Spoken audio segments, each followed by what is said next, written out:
కేసీఆర్ గారు మాట్లాడిన మాటల మీద మీ రియాక్షన్ ఏంటి? ఒక మాట గుర్తుంచుకో అమ్మా శ్రీశైలం, కేసీఆర్ ఎప్పుడో ఒకసారి అమాస పుణ్యంకో కూడా కాదు, పండగ తర్వాత ఏడాదికి పండగ వస్తుంది చూడు, గట్ట వస్తాడు. అట్లా వచ్చి ఎందుకు వచ్చిండు అని అనుకున్నావు నువ్వు? వచ్చి అసెంబ్లీలో సమాధానం చెప్పు, మేము రెడీగా ఉన్నామని మొన్న రేవంత్ రెడ్డి గారు క్లియర్ కట్గా చెప్పిండు. నీళ్ళ మీద మాట్లాడడానికే రావాలి అని బయటికి చెప్పిండు.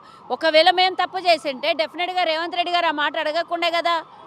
ఎందుకు అడుగుతుండే ఆ మాట? మేము తప్పు చేసింటే మీరు కుయుక్తులు పన్నొద్దు, కాంగ్రెస్ పార్టీ మీద కాంగ్రెస్ ప్రభుత్వం మీద ఏడవద్దు, వాస్తవాల ఆధారాలతో సహా పట్టుకొని వస్తా, ఎన్ని గంటలైనా చర్చలు చేద్దాము, నువ్వు ఒక లేఖ రాయి అని సీఎం గారు చెప్పిర్రు. నువ్వు ప్రతిపక్ష నాయకునిగా లేఖనన్న రాయకున్నా పర్లేదు, కనీసం అసెంబ్లీలో వచ్చి కూర్చుంటే ప్రశ్నలు అడిగినప్పుడు సమాధానం చెప్పడానికి నీకు ఆస్కారం ఉంటుంది. కనీసం ప్రశ్నించడానికి రావు, కనీసం ప్రతిపక్ష హోదా నిలబెట్టుకో. నిన్న కూడా ఆయన మాట్లాడిన మాటలు మీరు మొత్తం విని ఉంటారు. ఆయన ఏమన్నాడు? నేను సభలు పెడతా, నేను మాట్లాడతా అన్నాడు, కానీ అసెంబ్లీకి వచ్చి అడుగుతా అన్నాడా?